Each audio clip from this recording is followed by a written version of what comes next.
ছানা, আমাদের এক্ষুনি এখান থেকে পালিয়ে যেতে হবে, তা না হলে এই দুষ্টু শিয়াল আমাদের খেয়ে ফেলবে সোনা।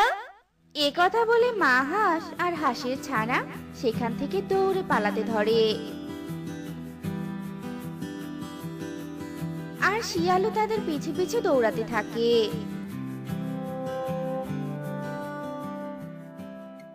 না, এভাবে আমি আর দৌড়াতে পারছি না, আমার ছানাকে নিরাপদ জায়গায় নিয়ে যেতে হবে আমায়।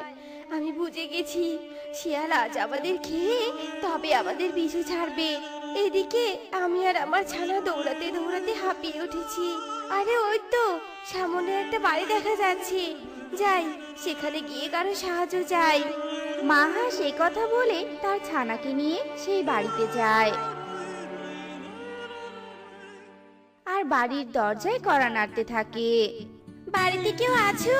একটু বাইরে আসো, আমি আর আমার ছানা বড্ড বিপদে পড়েছি। কেউ কি আছো? সাহায্য করো আমাদের, দয়া করো।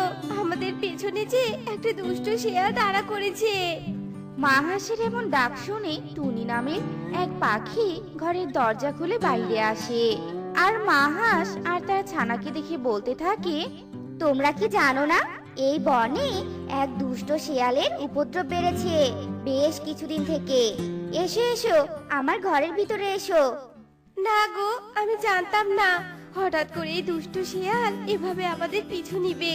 তুমি একটু আমার ছানাকে আশ্রয় দাও, আমার জীবনের ভয় নেই, শুধু আমার ছানাটাকে বাঁচাতে চাই আমি।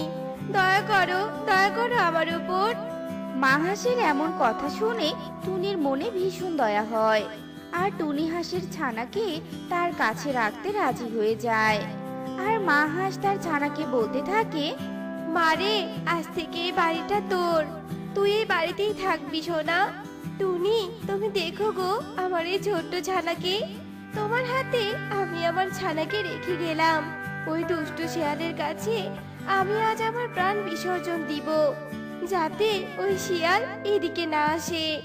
না মা, তুমি যেও না ওই দুষ্ট শিয়ালের কাছে। আমাকে বাঁচানোর জন্য তুমি তোমার নিজের জীবন শেষ করে দিবে? না, তা হতে পারে না। মরলে আমরা একসাথে মরবো, আর বাঁচলে আমরা একসাথে বাঁচবো। মা, মা, আমাকে রেখে যেও না মা। ও মা, যেও না। কিন্তু মা হাঁস তার ছানার কোনো কথাই শোনে না। মা হাঁস সেখান থেকে চলে আসে। আর টুনিও হাঁসের ছানাকে নিয়ে ঘরের ভিতর চলে যায় আর ঘরের দরজা বন্ধ করে দেয়। মা হাঁস টুনির বাড়ি থেকে চলে আসার সাথে সাথেই আবারও সে শিয়ালের সামনে এসে পড়ে। আর শিয়াল মা হাঁসকে দেখে বলতে থাকে, এই তো, এই তো তোকে আবার পেয়েছি।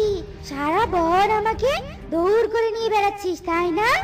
এবার আমার হাত থেকে পালাবি কোথায়? তা তোর ছানা কোথায় শুনি?